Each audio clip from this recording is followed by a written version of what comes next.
Hi, everyone. I'm going to wait a second, let everybody get on. Hi. Try not to burn myself with this tea. Let's see if I can put this in here. Hi. All right, we're just going to wait like a minute and let everybody kind of hop on and get settled. And then we'll get started. Thanks for being here. I don't know if you all can tell me too. Those of you that are already on, I don't think it'll let you do the chat box, but there should be a spot somewhere on your screen that says Q&A. In that box, can you let me know if you can hear me? Like, am I loud and clear? If not, let me know so I can fix my mic. Let's see.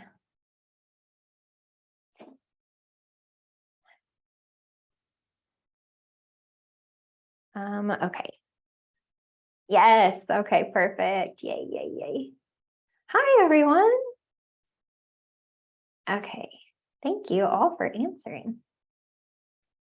Okay, perfect. All right, I'm going to try and keep this right at an hour and be respectful of everyone's time. So we're going to go ahead and get started. All right. All right, welcome to 5 Skills for Winning the War Against Yourself. I have a lot of unfamiliar faces or names on here because I can't see your faces, but a lot of people that I don't even know registered for this webinar, so welcome. To give you a little intro about me, my name is Macy. I'm an emotional intelligence life coach.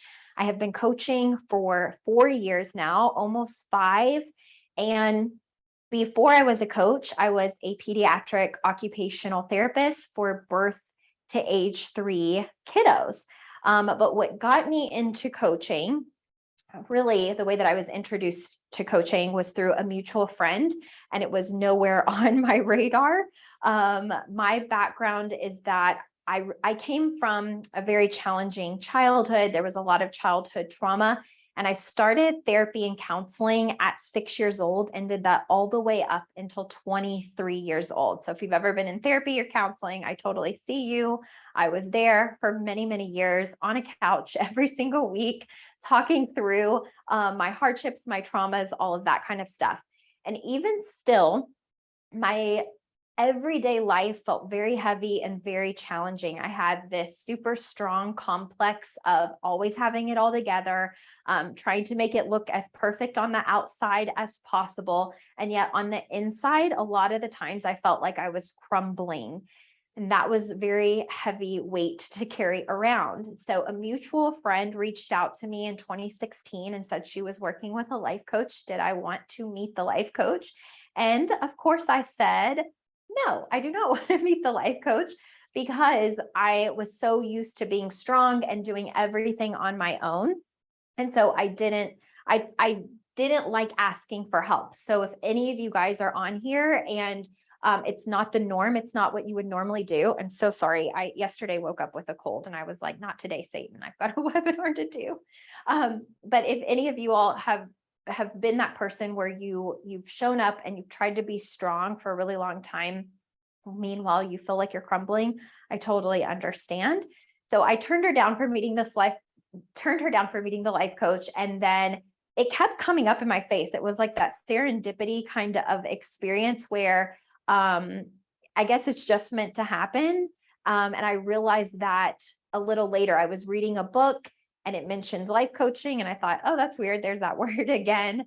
And then a few weeks later, she reached back out to me, and she was like, do you want to meet this life coach? I know you originally said no, but she's starting a free Facebook group. And so long story short, I ended up joining the Facebook group, and my mind was blown by all of the free content she was sharing. And so I eventually ended up working with her, and it was such a night and day difference from therapy. Therapy was the place where I was always invited to share all of the things I had going on in my past and in my life. And I felt very safe there, but I didn't really feel like I had action steps to move forward, or how exactly to move forward, or even how to understand my own mind and emotions. So that was a game changer for me. And that's what I help my clients do, become more self-aware individuals, so that way they can improve their emotional intelligence and improve their mindset, so they can really go create a life that feels good for them and whatever results they want in their life: more money, a better job, better relationships, better communication, more presence as a parent, you name it. I help clients with it. And so I wanted to invite you here if you really feel like you're kind of at war with yourself, and we're going to talk about what that might look like for you.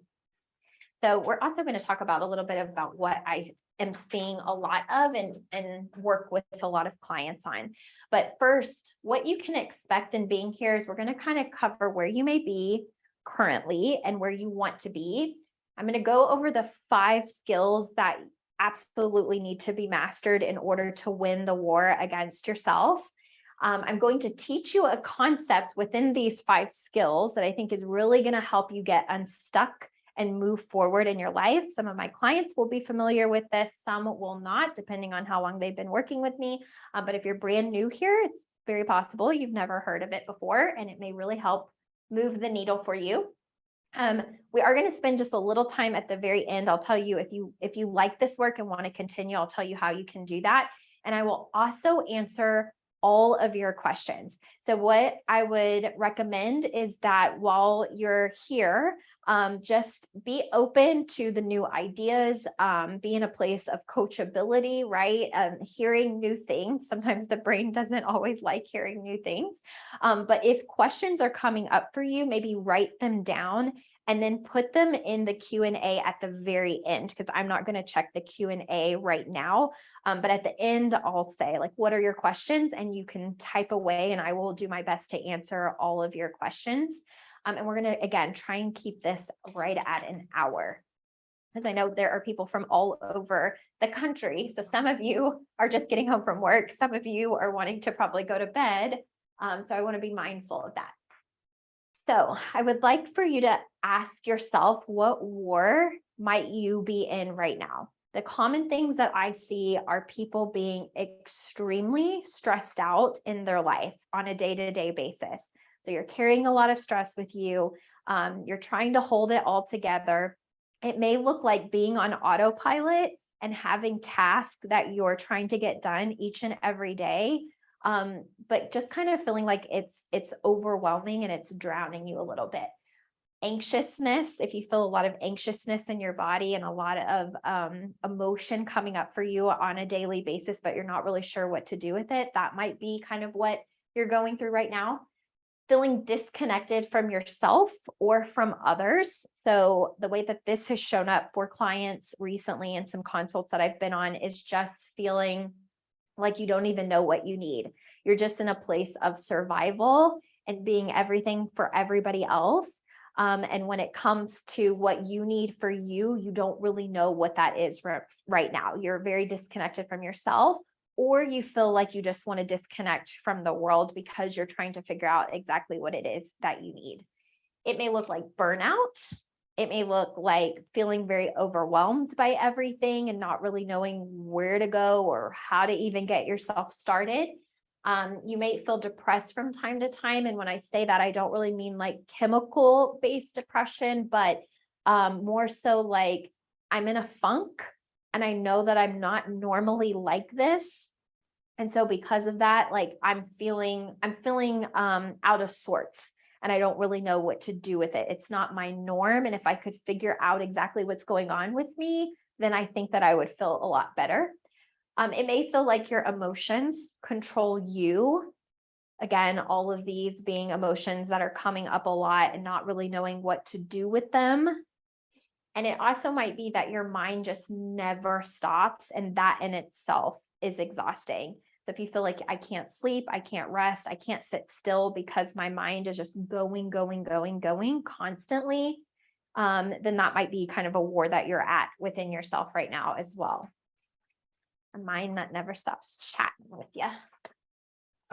Okay, so let's talk about why you may be stuck here. Okay, if you're feeling like I've been trying to work on this for a while, I'm doing a lot of personal development, I'm listening to self-help podcasts, I'm doing all the things, and I still feel like I'm stuck.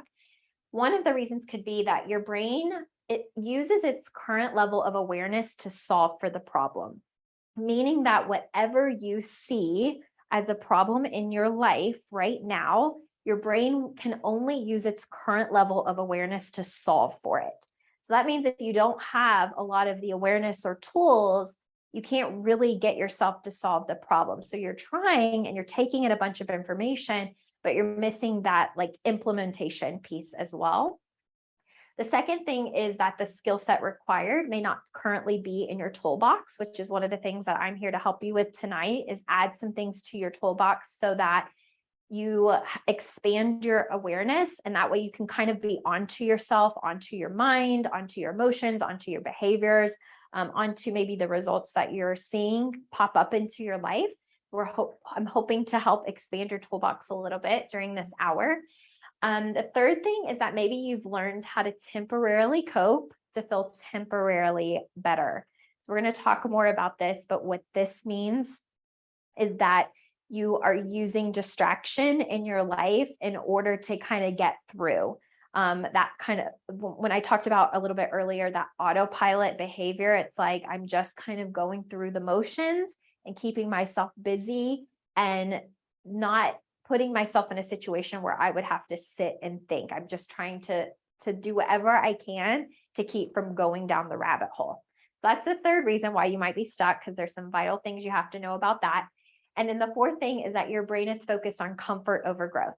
So our brain does not always love to do things that will help it grow. It likes being comfortable.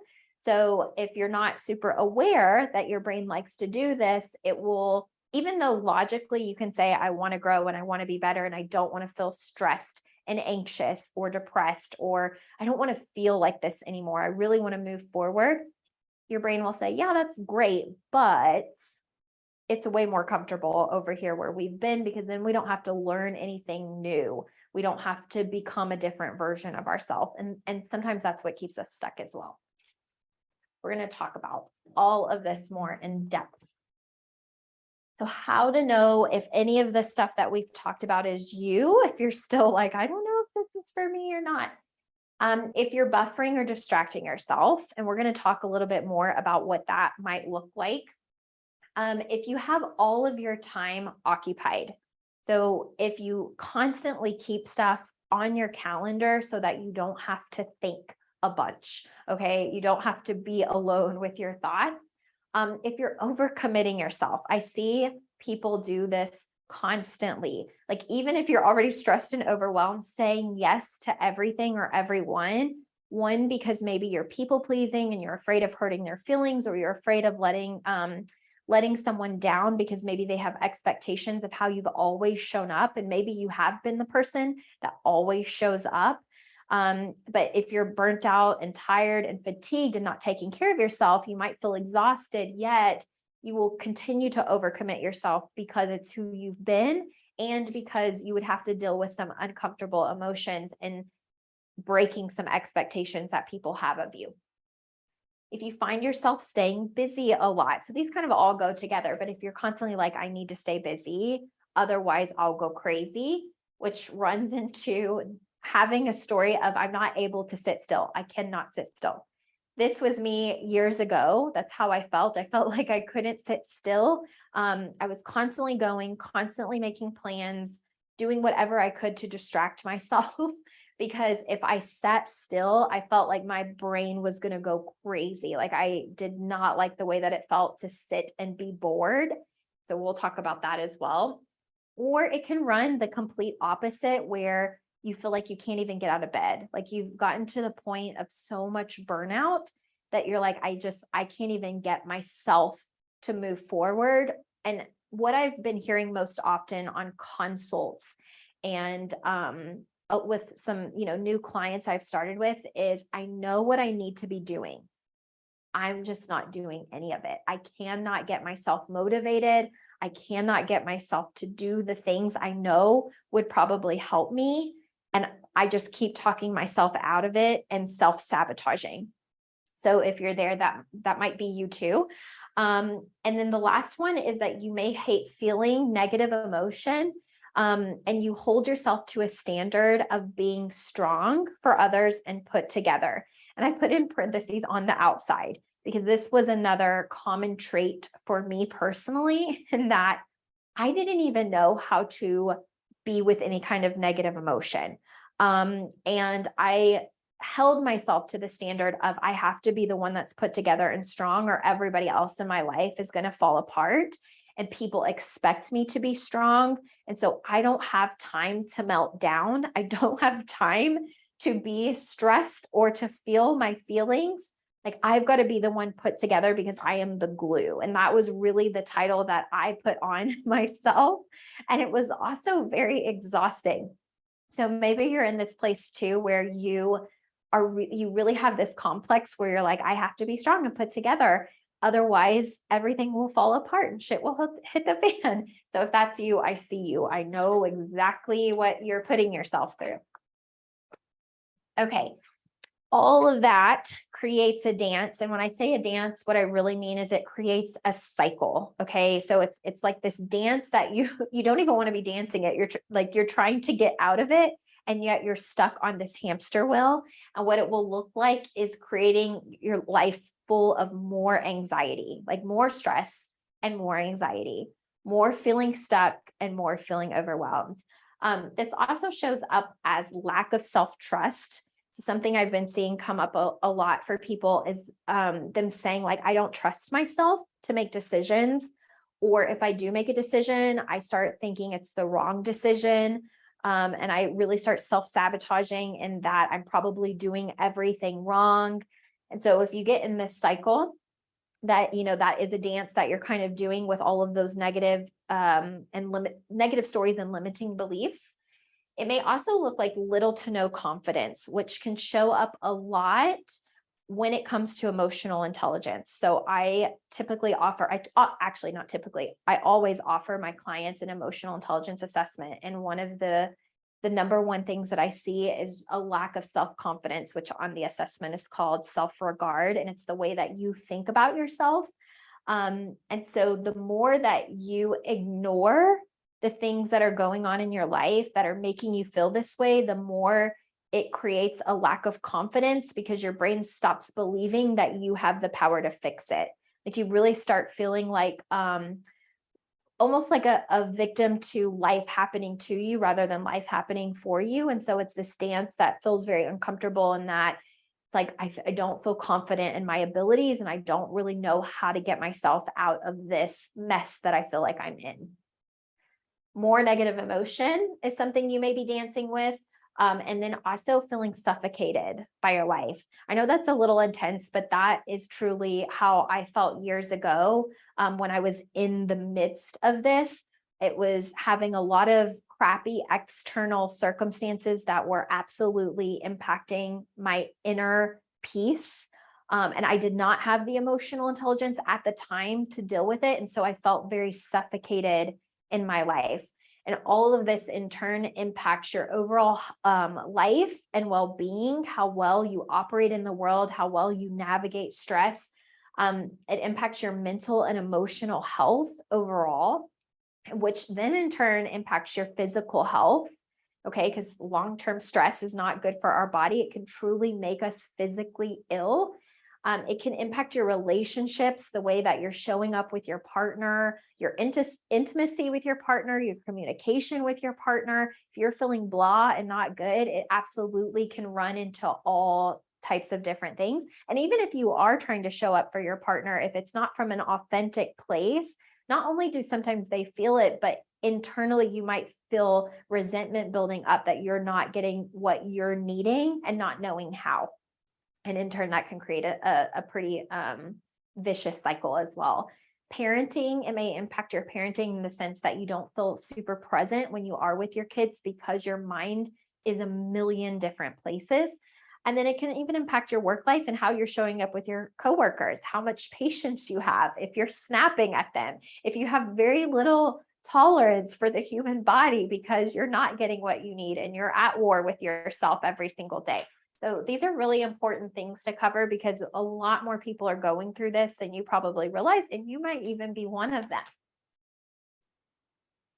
Here is what I want to tell you. It does not have to be this way. That was the most amazing thing that I learned 6 years ago. And these are the things that you'll really want to focus on in order to change this part of your life if you can relate to any of the stuff that we previously covered.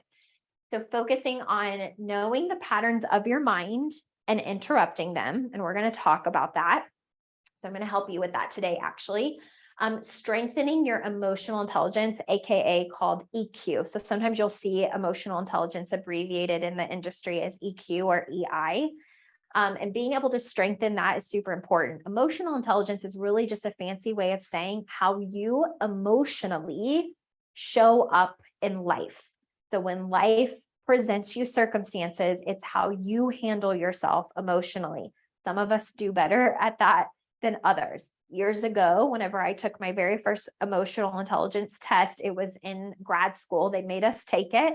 I'm assuming now because they wanted to see how we were going to handle the stressors of grad school, and my scores were not good. I did not have the tools.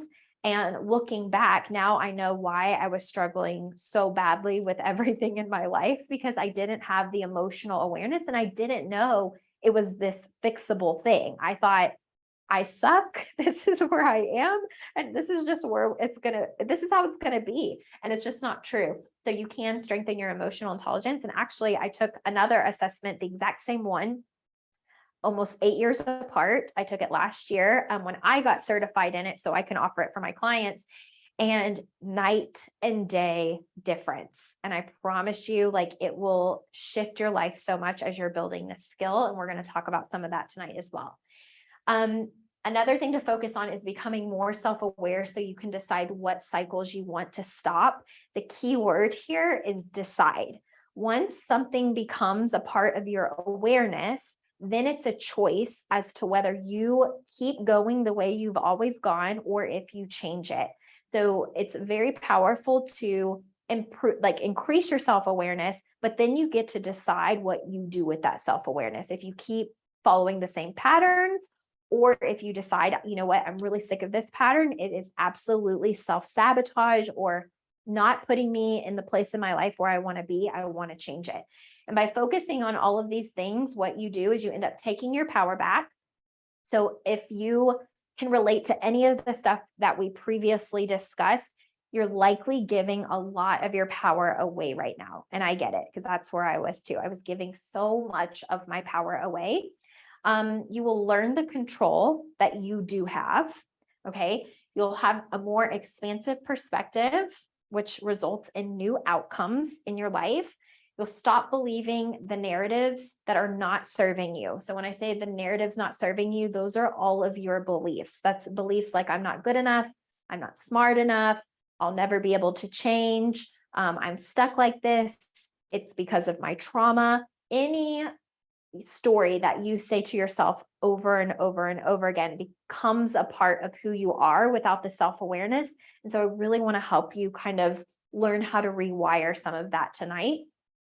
And the last thing is that when you're doing all of this stuff, you will stop believing you're a unicorn, meaning that results in change, like believing that results in change is available to everybody but you. So I see this a lot whenever people get on consults with me, or right before, maybe at the beginning of someone being a client, where they're like, I'm really afraid that this work is not going to work for me. It's like this idea that it'll work for everybody else, but I'm a specific case. I'm a unicorn case. I'm probably going to be the worst that you've ever come across and the hardest that you've ever had to coach. And therefore, like, I have an uncoachable, unfixable problem because I haven't been able to move myself forward. And so when you are developing these skills, you start realizing I'm not a unicorn. I can actually use these skills to help me get exactly what I'm wanting in my life. Okay. All right, so these are the 5 skills. Feel free to take notes if you'd like, because I didn't add a bunch of fluff.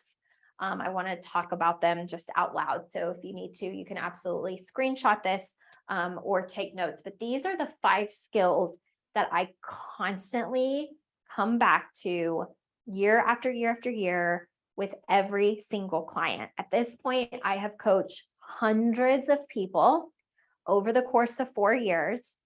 I coach currently about 8 hours a day, 3 days a week.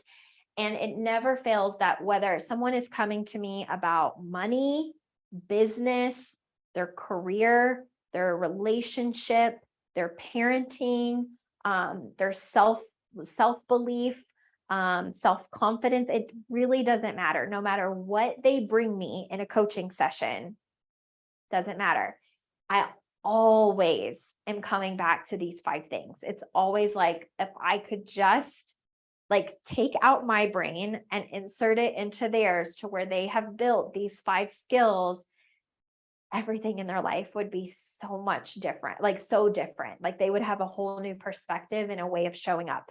So I really want you to hear me as I talk about these things. The first skill that you really need to get good at is to stop buffering.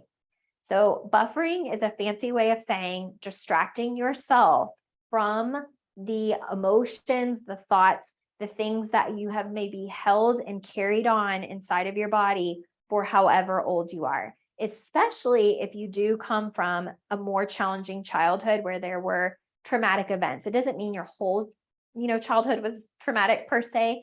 But if you can remember specific things that happened in your younger years that really left a negative imprint on you, more than likely it's showing up in how you parent or showing up in how you respond to people when you're triggered.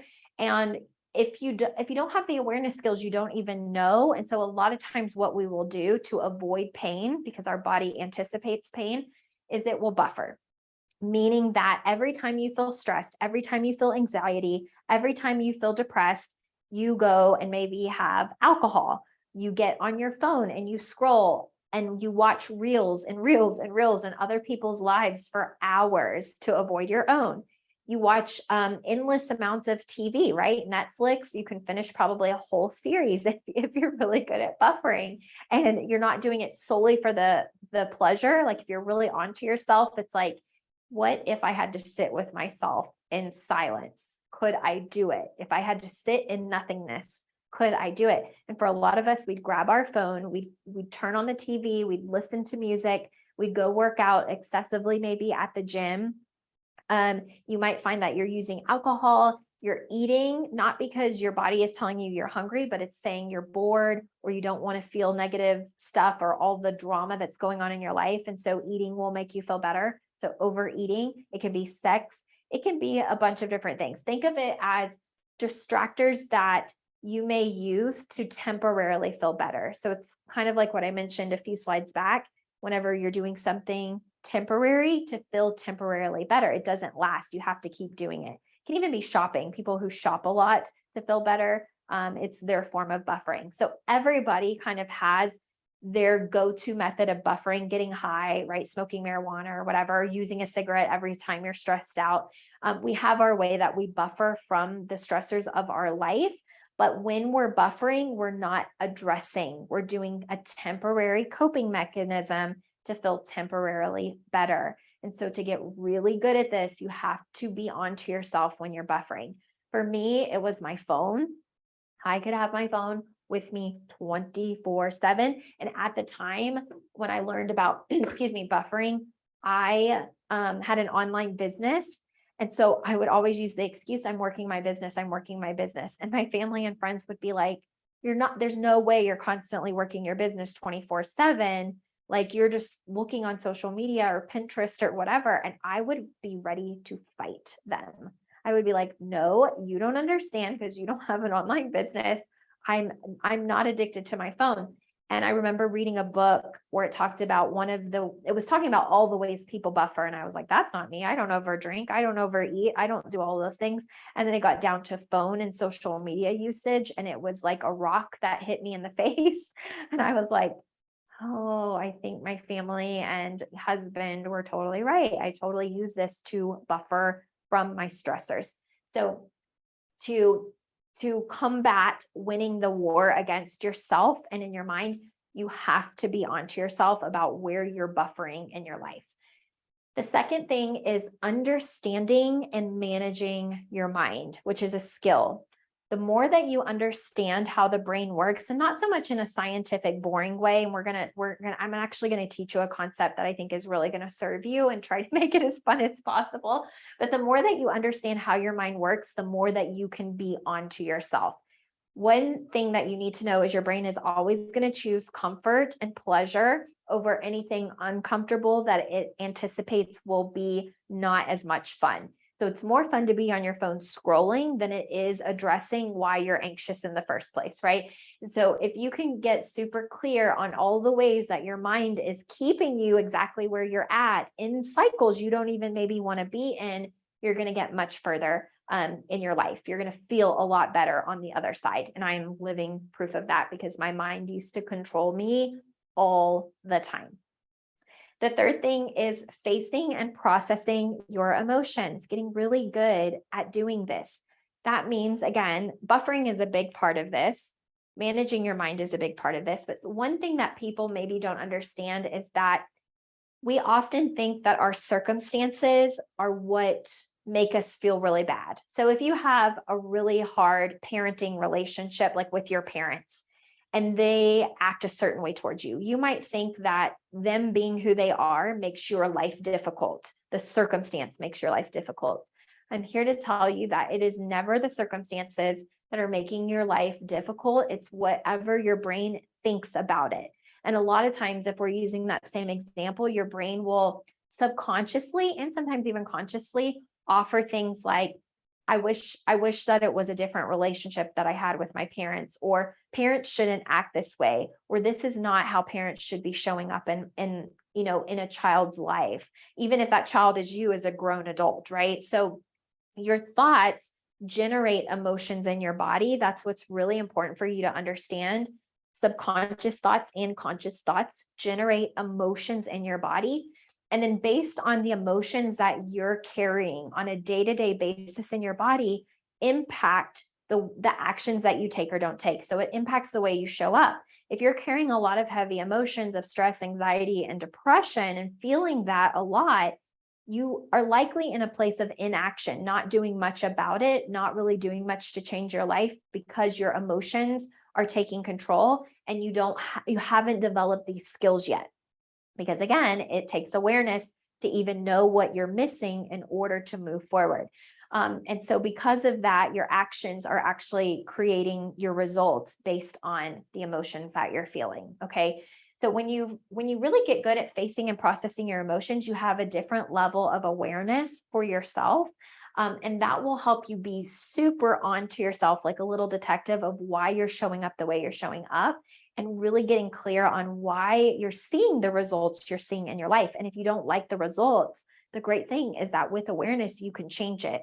If you have no awareness in this area, it really feels like life is handing me a bunch of shit sandwiches and I can't do anything about it. Like for some reason, like God just doesn't want me to win, or the universe doesn't want me to win. And it's not true. It's that it really takes us being willing to lean into the things that are uncomfortable to get on the other side.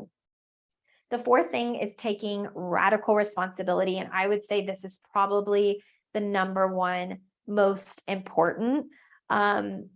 Taking radical responsibility for your life means that no matter what has happened in your past, you take full accountability for where you are right now. And I will tell you that in working with hundreds of clients, and I'm sorry, my voice is getting hoarse.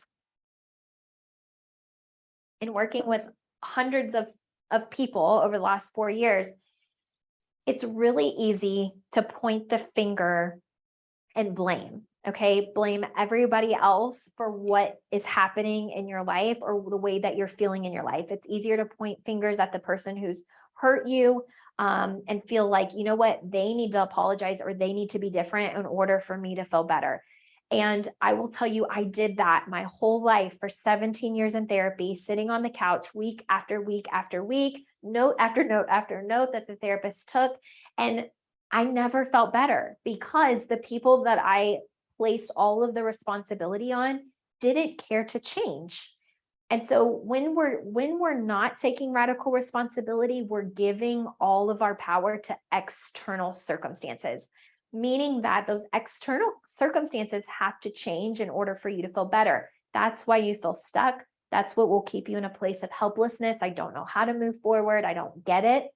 And so one of the most powerful things that you have to be able to do for yourself, if you're actually wanting things to change, is looking at where you are right now and where you're continuing on with cycles that are available for shifting, the things that you have responsibility in to move forward. It will absolutely change your life. And it was a hard pill for me to swallow at first. I'm saying it like it's easy. And there were many times where I felt a lot of resistance and a lot of anger, even to my coach, because she would say, well, what's your responsibility in this? And oftentimes my brain would be like, I don't have any responsibility in this. Even my therapist for 17 years have said, like, this was not your fault, or you couldn't have changed that. And I was always validated in my therapy experiences.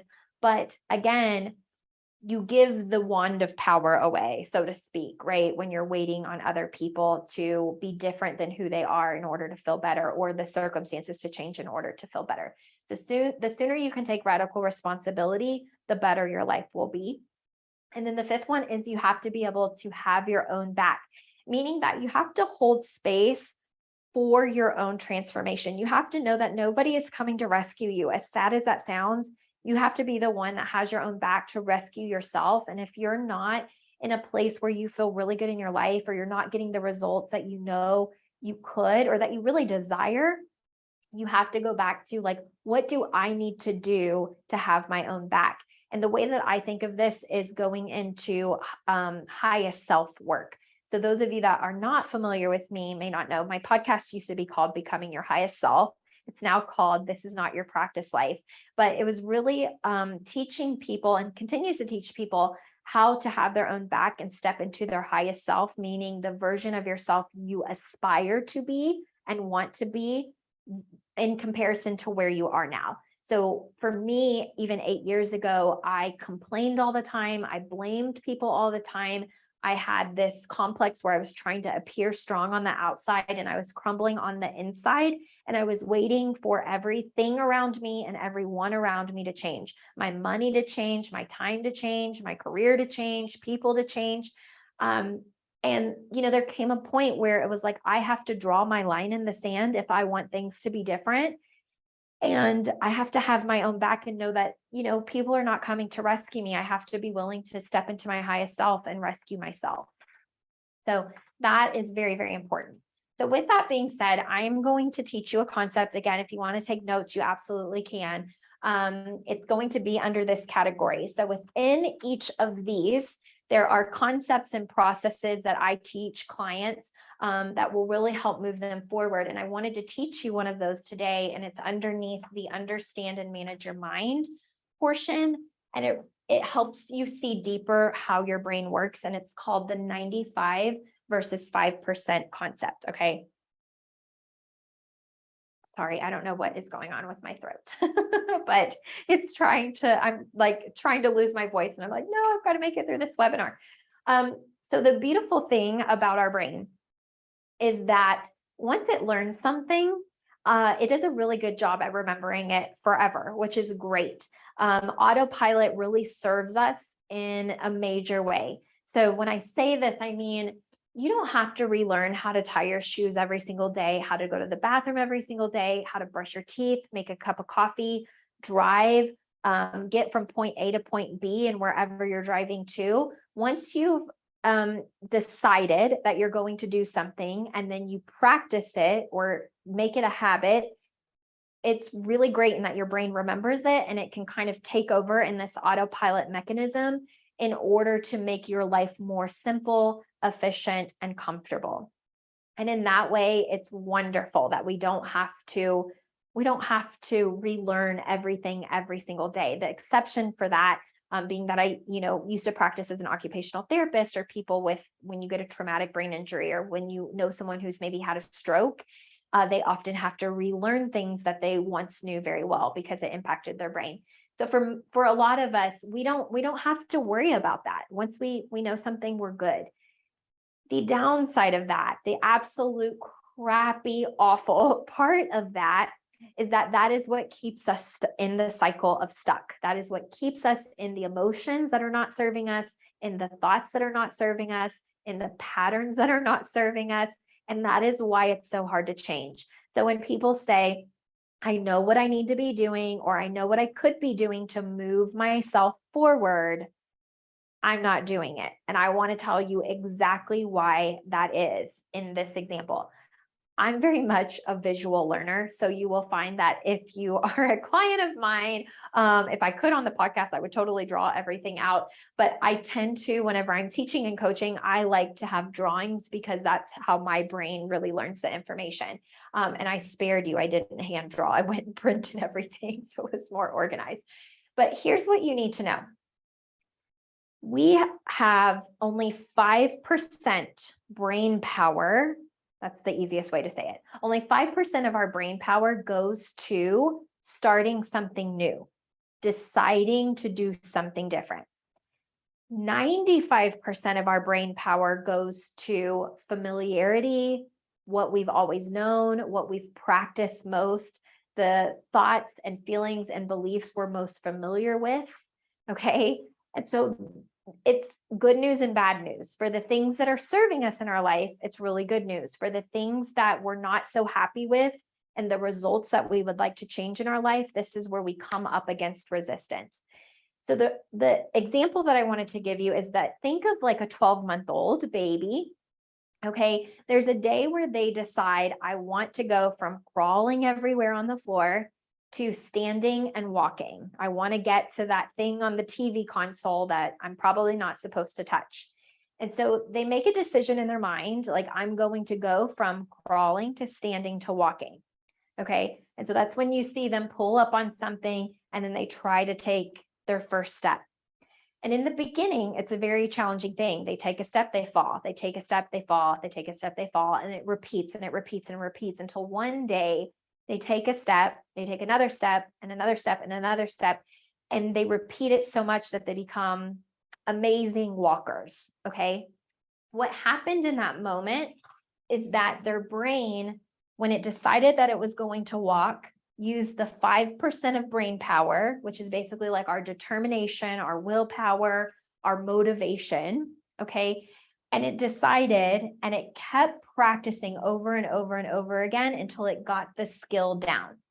Whenever it got the skill down, it moved to the 95%. Walking is now programmed for that little one. Okay. They're not going to forget it unless something were to happen. They're going to remember how to walk. And so this is what we do in our life, but this is what we do with everything. I'm talking down to the beliefs that you have about yourself, okay, whether they're good or bad, the emotions that you've stored in your body, whether they're good or bad, the things that you do, everything about you started with a thought or an experience that you repeated over and over and over and over and over again until it became a part of your programming. So I want you to think about maybe what's programmed that is not serving you so well, or the things that really do serve you well.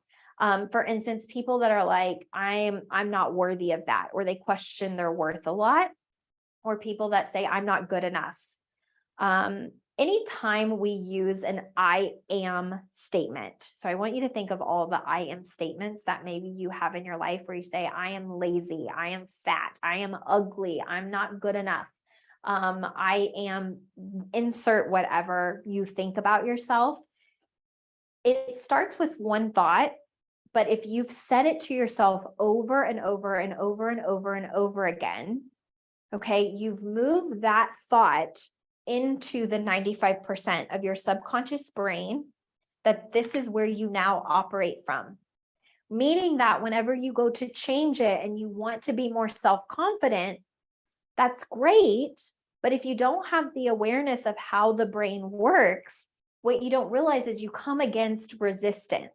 And it's like, we're never going to be able to be confident. Okay. Because we have tons of evidence that we're not worthy or we're not good enough. You see what I'm saying here? So it's really important to know, like, this is why people have a hard time changing or adopting new ideas or beliefs. And you'll see it a lot with the older population. Like if you try to tell your grandparents or your parents something, they will oftentimes argue with you and think like you're very naive, or that's not how the world works. And it's because they have stored their beliefs and thought processes into the 95%. And when you're trying to give them a new idea, that means that they only have 5% trying to help them out. And this is true for us as well. We only have 5% of our brain power trying to help us out. So super, super, super important. Okay. So with anything that you do, you have to remember this is what you're going to come up against. The easiest example that I can give you is whenever people set New Year's resolutions on New Year's Eve. So what happens is the energy of the world a lot of times is excited. We're going to leave the old crappy year behind. We're going to get started on a brand new year. It's a new chance to start fresh. Okay. We get really, really excited about that. And so with the 5% of our brain power, this is really where I think of us as our highest self.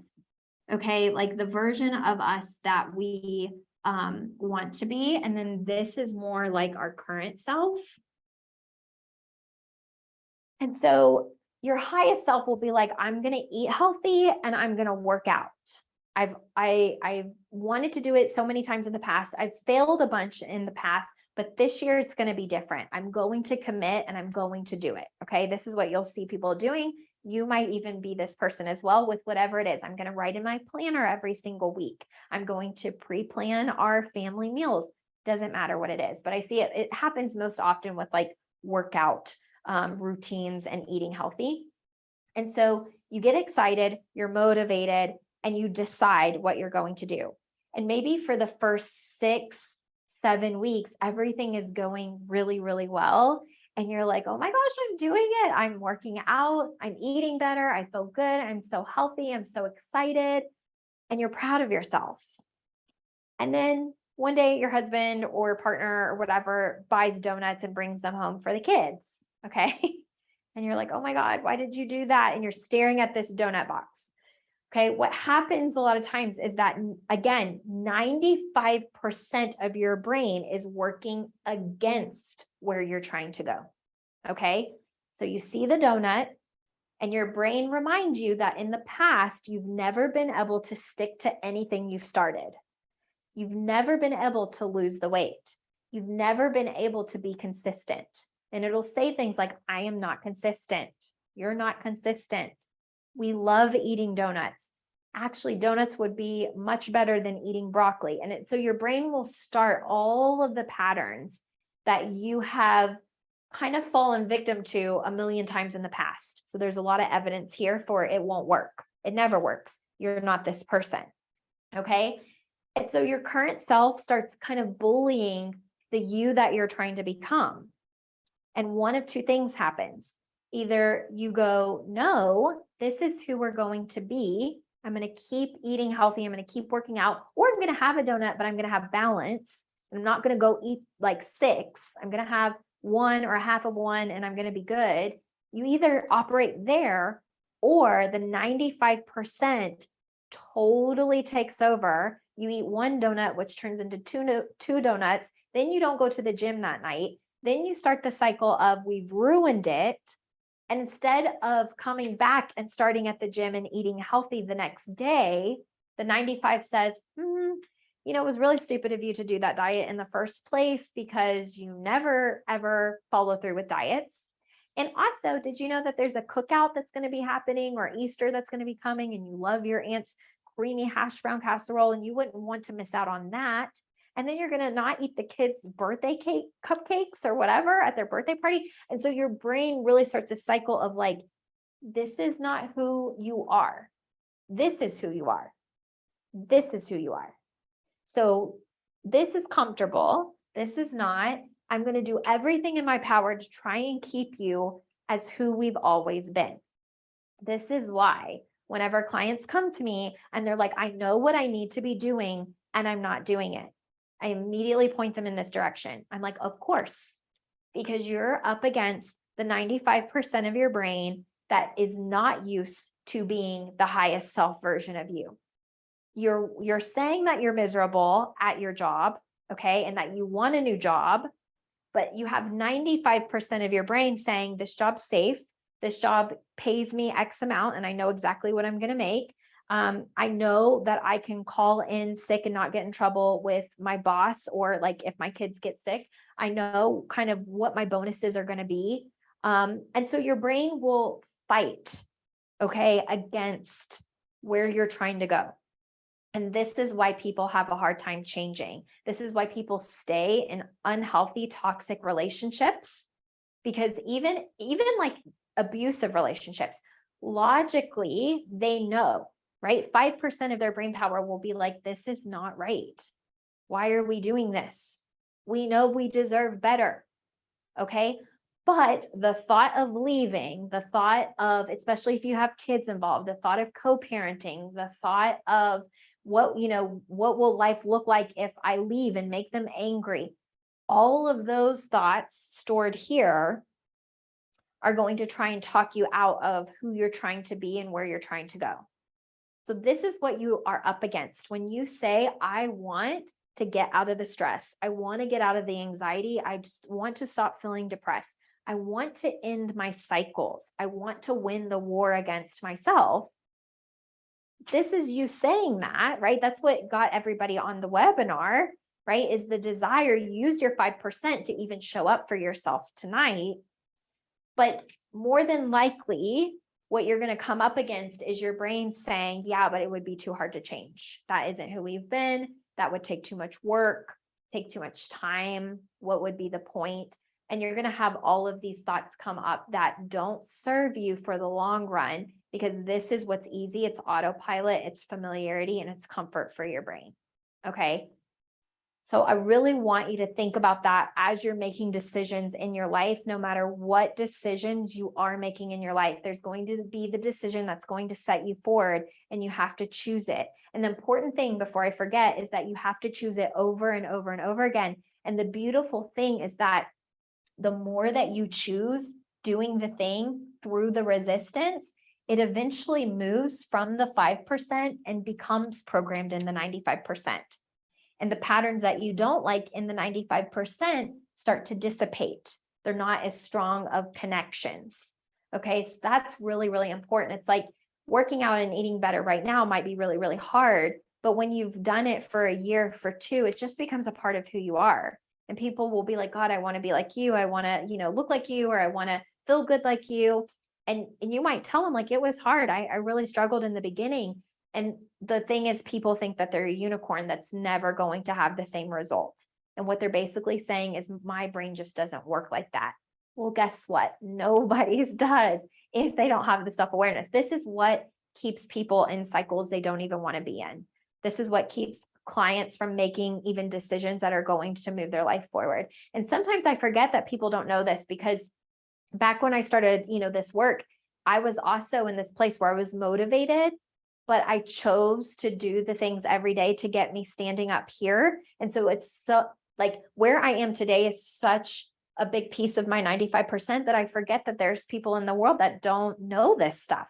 And so sometimes I have to like even come back and be like, you have to teach this stuff. People don't know it. It's not a part of their 95%. So I'll get in my head and I'll be like, oh, everybody knows this stuff. But that's not the case. And so with that being said, if there's ever something that you're needing and you want to learn it, let me know, because sometimes I truly am my own worst person in that regard. And then I'm like, I don't even think people would be interested in that. They probably know it already, just because I've practiced this work a ton. Okay. So the more that you practice it, the better that you will get at it. Okay. So here's the real war that you're up against with your brain. In everything that we just talked about, all of your thoughts and the beliefs that you have about yourself, which reminds me, I didn't finish the I am statement. When you say, I am not worthy, I am lazy, I am fat, I am ugly, I am this, I am that, as harsh as those are, I am statements are beliefs that you've believed so many times over. They're thoughts that you have thought so many times over that you truly, it forms a belief in your mind. So it looks like this. It's almost like a messy little rope. Okay. And that rope starts to get tangled with other beliefs. And then you start creating evidence for it. Like, well, my mom always talked negatively about herself, or my sister always talked negatively about herself, or I was bullied as a kid. And so you start making connections in your brain that make it a little bit messy. And so that's where you have to begin doing the work, is untangling the thoughts that are not serving you. And one of the ways that you can do that is shift your I am, whatever the statement is, to I feel, because feelings are fleeting. Feelings get to move and evolve and change, whereas I am is very much like concrete. So you can say like, I feel lazy, and saying I feel lazy means I feel lazy right now, but I won't forever. And that's a way to start rewiring and kind of undoing the knots of like, I am lazy. I am lazy. Again, your thoughts create feelings in your body. Your feelings in your body drive the actions in your life, and the actions that you're doing in your life create your results. So you really have to ask yourself, what am I believing about myself that is not serving me? So what this will often look like for people who have repeated and repeated and repeated things, you all probably can't see it and it'll look like dots to you, but these are little padlocks that I put on them. And you have to be willing to explore what those thoughts are, and taking the key, finding the key and unlocking it, and realizing it's not serving me in who I'm trying to be. And I'm trying to be less stressed, less anxious, less overwhelmed. So I'm going to have to undo some patterns. This part makes me giggle a little bit, but here's what I want you to know. There have been a lot of studies on the brain, and I'm kind of a geek in that regard with my degrees that I got in college. I loved all things health and brain and all of that kind of stuff. And what's interesting to know is that after age 35, your brain, essentially, these are little pictures of welders, little men welding. After age 35, a lot of your beliefs become welded or solidified. So that is why people over age 35 tend to have a harder time shifting and changing things, even if they know it's going to serve them, because their brain has fought for a very long time, 35 plus years, to get them where they are. Okay, so it's not impossible to change it, but I know when I'm working with clients over the age of 35, which are most of my clients, I know that they have little welders that are fighting me, and I'm going to have to do a little bit more work to get their brain to see some things. If you're under age 35, the good news is that it's a little bit easier to untangle all of this and find the keys to unlock your padlocks. Okay, like you might still struggle a little bit, but your brain is still so malleable that you can really undo the things that are not serving you in a much faster way. So the sooner you do the work before age 35, the better off you are. And for those of you that are 35 and older, you're not a lost cause. It just means that your brain is going to try and karate chop maybe whatever you're listening to, or whoever you're working with. If you're working with someone, it's going to have much more pushback. And so to wrap this up a little bit, because I know we're getting close to time, this is what I imagine it looking like whenever our brain is fighting to stay in cycles, even cycles we don't want to keep. And I'll often hear clients or just people in general in life just say, well, this is just who I am. And they'll tell it to me like it's the news. Like, this is just who I am. I've always been this person.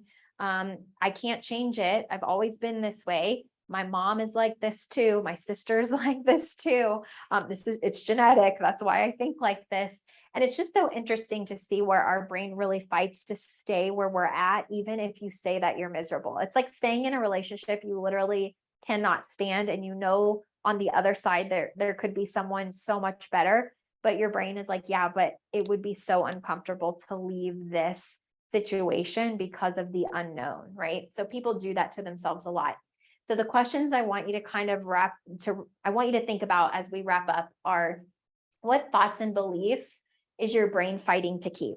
So maybe you recognize that your brain is fighting to keep a lot of beliefs that are not serving you. What are those thoughts and beliefs that it wants to keep? we stay who we are because our brain believes it's serving us. So if I say like, I want to leave occupational therapy, my former career, and become an entrepreneur, the thoughts will be like, you will fail. You're never going to be successful at it. People are going to judge you. People are going to hate you. Those are all just beliefs. They served me for a long time in that I wouldn't take action. I wouldn't move forward because it served me in being able to be comfortable and stay the same. And so this happens with everything in relationships, in the job that you're not even happy with, in patterns of your life. You keep repeating things you're not doing that you know you maybe should do. Just really be onto yourself. Okay. That's the radical responsibility in having your own back. Just be really onto yourself. Where do you feel resistance? Okay. Where do you feel resistance to change? If I tell you whatever's making your life feel miserable can change, where do you want to fight me? Right? Because you're like, not true for me. It's never going to change. It's way too difficult. I'm a unicorn. It's probably not going to be able to shift for me. Where do you find the resistance happening in your life? And then the last thing is, what do you think would change if you were more intentional about how you utilize your 5%? Okay.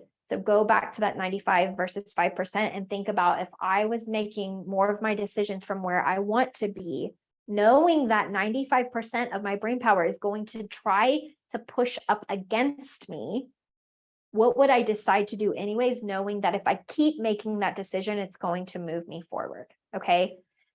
So that completes our webinar here. So what you can do is there is a Q&A box at the bottom. Okay. If you have any questions about any of the stuff I covered, go ahead and pop your questions in there. And really quickly, I'm going to go over how you can continue this work if it's something that you're interested in. If you enjoyed this, if you like the way I teach and coach, I want to tell you about the Equip Society.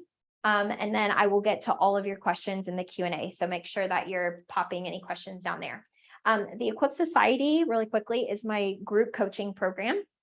And it is all about building your emotional intelligence so you can get whatever results you're wanting in your life. It will help you become way more self-aware, way more onto your brain, and know how to navigate your emotions when life is handing you shit sandwiches that feel really difficult to deal with. Okay. And so immediately upon enrolling, you get to take an emotional intelligence assessment. This is not an assessment that I've made up. It is through the company pioneering in emotional intelligence research. It's about 133 questions, and it gives you a 20 page breakdown. I think it's actually more than 20 pages of exactly who you are inside and out based on how you emotionally respond to things. It is so insightful. And I got to a point where I wanted all of my clients to be able to have it so we know where they're starting, but also so they get to see the progress. Because I find whenever you're working on yourself, sometimes it does feel slow. And so people will often think like it's not working, or it's not working fast enough, or I'm probably not even changing, because the 95% is trying to get you to go back to who you've always been. So the easiest way is to say like, this isn't working. I'm probably not progressing. Everybody else is, I'm not. And I wanted people to have a tangible result. Like, I want you to be able to see your report like I did with mine. Mine was 8 years later, and just be like, thank Jesus, I am not the same person, because that version of Macy was a hot mess freaking express. And so you get to take this immediately upon enrolling. I send you the link, you can take it. And then we will do a one-on-one coaching review call. So that way you understand those 20 pages inside and out, and you can get your questions answered. Another feature of the Equip Society is I do weekly live coaching. So every single week I teach a concept, and then we coach on it, and you get to hear other people getting coached, which is very powerful. You learn you're not alone. You're not a unicorn. There are other people going through hard things, and you can even get coached yourself. The great thing about this is there are on-demand modules, meaning that the moment that you sign up, you get access to an online login and portal where there are videos teaching you exactly how to build your emotional intelligence. The beautiful thing about this is you don't need me right there with you. Like, you can spend the time like it could be 2 a.m. And if you want to learn how to improve your stress tolerance, you can go watch the modules and you have lifetime access to these modules forever. Okay, so it is absolutely for you on demand. You don't need me all the time to start getting results. You can get results immediately and engulf yourself in the information if you want to. There's a feature called Ask a Coach. And that is where if you need to ask me a question or get coaching 24/7, you can. You go in the portal. If you've had something catastrophic happen in your life and you're like, oh my God, we don't have another coaching call until next week, and this just happened, you can go in there, type whatever's going on in your life, what you want coaching on, and I will respond to it via written coaching. Online private Facebook community, so you get to know your peers and get to interact with people who are on this journey with you. And again, it's lifetime access. So I really, when I was building this program, what was important for me is knowing that I have been on this journey for many years to get where I'm standing up here today. It has been a process and I still do the work all the time. So I didn't want to charge people every like 3 months or 6 months to re-up and keep investing over and over and over again, because I know that this work takes time. And I know that when sometimes catastrophic things happen in your life, that sometimes you need a break. And you need to step away to grieve and feel your feelings, which is something that I teach. And then you may want to come back. And so I tell all of the people that are in this program already, I'm like, this is your safe place to land. This is where you know you can always come and do the work at any given time, that we are there for you, that you can get coaching. You never need me there to like give you the results. You can go watch that for yourself, but you have lifetime access to do this work as much or as little as you want to. So you really get to take that responsibility into your hands, and I'm there to support you. And so the cost of that is $3,000, and it's a one-time investment. For those of you that registered or attended the webinar tonight, I want to let you know there is a limited time bonus for you guys that I'm offering up until Sunday at midnight in your time zone.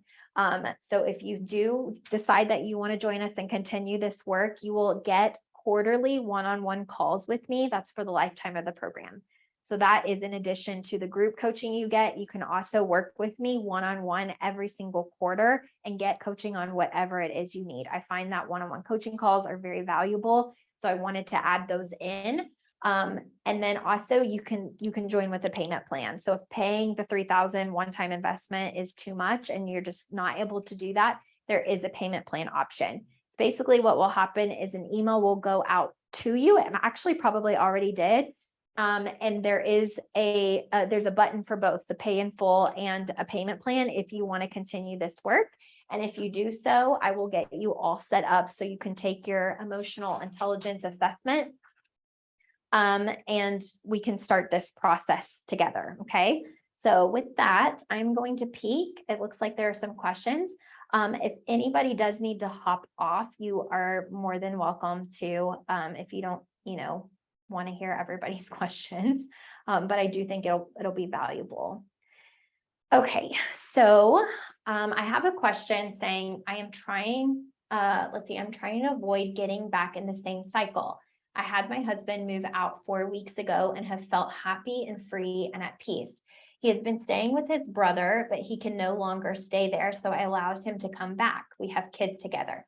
I don't want him to be on the street, but I don't want to be with him. I have made that clear, but feel I could easily fall back in the same cycle with him, but I don't want to, and I'm stressed about it. Will you be doing any payment plans on the Equip Society again? So the payment plan, so I don't keep the Equip Society open year round anymore. I only open it a few times a year now. So that enrollment is getting ready to come, but the only people that can get a payment plan are those of you that are on here or at least on the email list for this webinar. And that is until Sunday at midnight. Otherwise, you will see the opportunity to enroll for another 3 weeks or so before it closes, but it will be pay in full only. And so this is something that we would definitely address in the coaching program, because there's some stuff coming up for you. There's obviously guilt around not wanting him to be responsible for his own life and decisions. feeling the need maybe to rescue, okay, which is keeping you in a cycle. We'd have to figure out, why do you feel the need to do that? That is your brain your brain thinks that that is serving you. And so logically, with your 5%, you're like, I don't want to get in the same cycle. I don't want to do this again. And here you are doing the same patterns that would likely get you in that cycle, because your brain is going on comfortability and what you've known of the past. And so that is the cycle that we have to interrupt. And we also have to figure out, like, if you're at peace whenever he's not there, right? Why are you sacrificing your peace and happiness in order to pull him back in, right? Because there obviously are emotions you would have to feel if you had said no. There are negative emotions that would have happened in your body if you would have said no. Guilt, shame, feeling sorry for him, right? When we're unwilling to feel and sit with certain emotions and we don't have our own back, we will do things that we're not proud of. And then sometimes that builds resentment. And that's also what builds lack of self-confidence, and lack of self-trust, because your brain and body stops believing that you can be trusted, because even if it's not what you want, you do it anyways. Okay, does that make sense? And so these are the types of things we would coach on in the Equip Society. And sometimes, like other people being on here, you might hear something and be like, oh, that's why I do that. So it's very valuable when someone does come forward and ask for coaching, because other people have an opportunity to learn and maybe see a pattern that they didn't see before. Okay. Another question: what are things to do to counter the 95% thought patterns once I identify those thoughts that are not serving me? So it really comes down to deciding from your highest self, like, one, why you would make the decision to do the opposite in the first place. Okay. So in encountering that 95%, you have to, you're going to have to repeat the new habits and thoughts and feelings you're wanting to feel over and over and over again, in order to move that new version of yourself over to the 95% of just who you've been. Like for me, I cannot imagine going back to the woman, or really girl, that I was 8 years ago, because I have practiced this work so much. I don't even identify anymore with who I used to be, with who I used to be. So, it's making a conscious decision. And what your brain will do is it will try and talk you out of the things that will help you build that new self. Okay. So every time you say this particular thing might be good for me to do, your brain is going to be like, but is it going to be the comfortable thing to do? And if you're not practicing awareness, you'll go back on the things that were going to serve you. Okay. So that's going to be super, super important to focus on, is where is your brain trying to keep you safe when you know there's a decision that could help move you forward. Next question is, I'm so sorry about my voice, you guys. What do you recommend to do to pause, especially with a trigger? I just get triggered and respond with that 95% instead of pausing to respond in a higher self perspective. So this I could coach on completely on its own. That's something I teach in the Equip Society. There is a method I am going to be teaching called, I cannot even talk anymore, the pause method. And also, in your emotional intelligence assessment, it would give you a breakdown of your impulse control or lack thereof. And it would tell you how and why you're impulsive, rather than being able to stop. There are a bunch of reasons why we do this. The quote that my clients hear me say all the time is, when emotions are high, intelligence is low. And it's because basically your body and brain react without you. And so when you're triggered by something that you have not internally faced or learned how to understand, the response will happen without you even thinking about it. So the subconscious will just everything will bubble up and you'll just respond. So it is a skill to be able to pause and truly stay in your power when you're triggered. And I teach my clients exactly how to do that, but it's not a simple answer because there are multiple steps. So that is something that you could learn in being in the Equipped Society. Another question is, what is the best way to fight your brain when it thinks you are hard to love? Oh my gosh, I bet so many people go through this and could benefit from this, and hearing this answer. So what is the best way to fight your brain when it thinks you are hard to love? It would be getting clear on why you believe you're hard to love. What does it mean that you're hard to love? Who has told you you're hard to love? Why are you believing you're hard to love? What examples does your brain have for that? And diving into each one of those things. So maybe journaling on it, getting coaching on it, really, really deciding what that means for you. Hard to love is just your own self-induced opinion, right? If someone has said that to you and it's impacted you, it is because there's a part of you that believes it could be true. When we are emotionally triggered by something someone says, it's because there's a piece of our brain that believes it, even in the slightest bit. And so instead of being able to stay in our power, if we haven't addressed our own thoughts and beliefs, we will just be ready to attack. Even if that other person is bringing out something in us that could be really powerful for us to learn, like our immediate reaction will be lack of impulse control. So doing this work really does help you ground yourself in your power, for rather than blaming immediately the person who's triggered you, being like, but why am I triggered in the first place? So for you, it would be like, why do I feel or believe I'm hard to love in the first place? Is that coming from something in childhood? Is that coming from something that someone has told me? Why am I believing that to be true? Do I believe that to be true? And if I do, why? And so again, something that would be worth exploring. Next question, radical responsibility. What does that look like? Real life examples. So I love this. So a real life example for me with radical responsibility is I used to blame a certain someone in my life for everything, for why I was the way that I was, for feeling miserable all the time, for being stuck, for probably never going to be able to be successful. It's an even more clear example that I can maybe give you is like when people come, let's just do money, for example.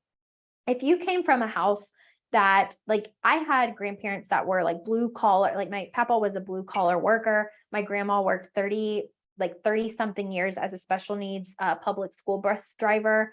They made very little money. And same thing for most of my family. I was a first generation college graduate, and the only one in my family that went on to grad school. So, got a master's degree and whatnot.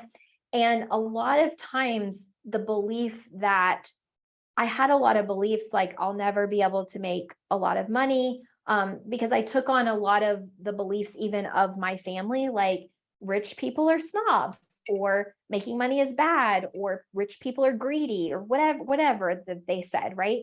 And so you don't realize it, but when you're young, the things that you hear most in your first 7 years of life actually become a part of your subconscious programming. And so it really feels true and it feels factual. And so I really believed like I'm probably not going to make that much money. And if I do want to make a lot of money, there's going to be things that, I have to do, like go to college.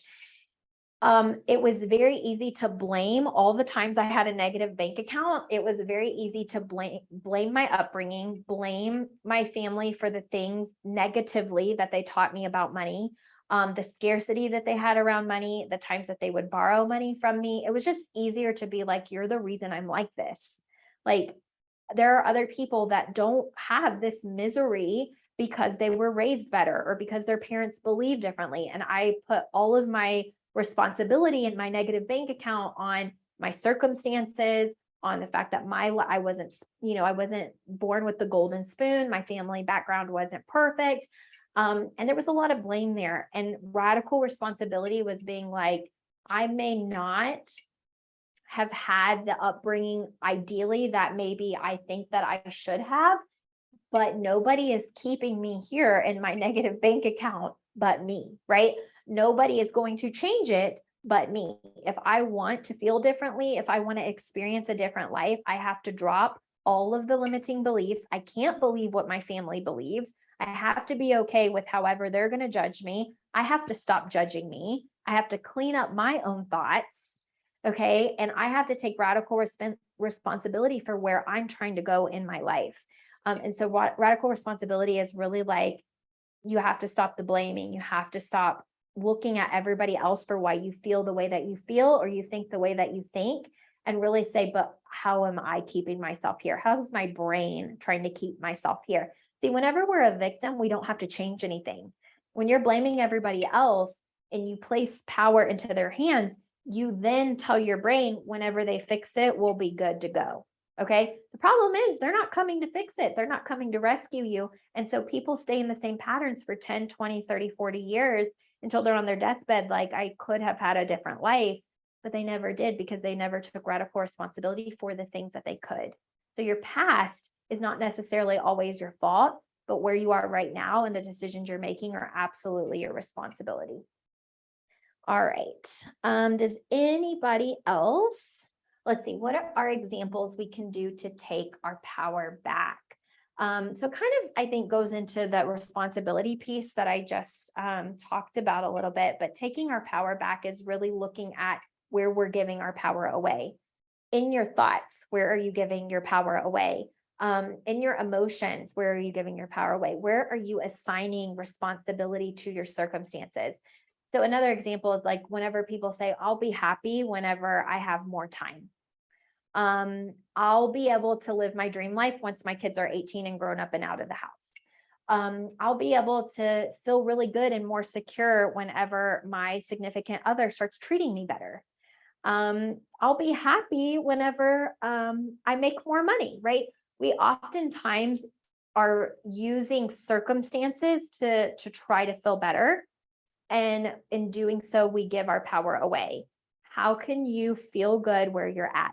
The thing about building these skills and everything that goes on in the Equipped Society, right, and the work that I do one-on-one with my clients is to get everybody to a place where if everything was stripped away from you, okay, if something catastrophic happened in your life, that you would still have the tools to be safe and okay within yourself.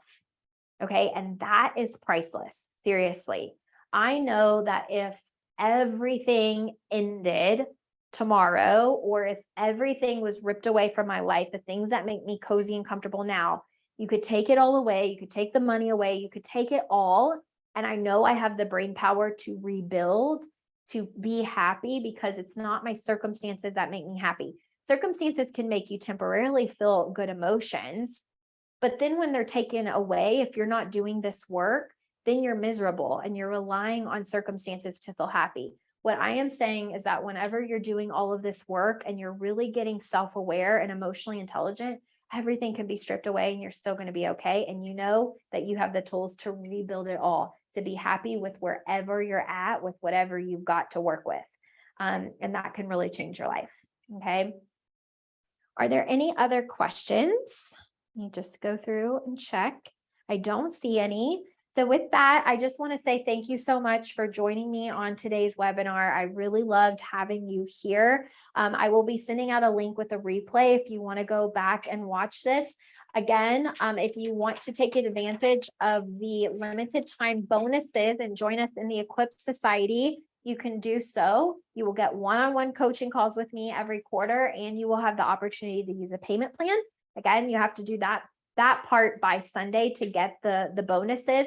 Otherwise, you'll be seeing me opening up enrollment for the Equipped Society here soon. And you are welcome to join us then if you're not wanting to take any advantage of the bonuses now. But if you do join, let me know. I want to celebrate you because I know it's such a big deal whenever you decide to make those decisions for yourself, because it goes against everything your brain actually wants you to do. Your brain wants you to be where you're at right now. But if any of this resonated and you know it can help you move forward and you got value from this, I can tell you that this is just a speck in everything that I teach. I could teach you for literally like 28 hours, probably, if not more. But I hope that you enjoyed this. Thank you for being here with me today. And I will be seeing you soon. Bye, guys.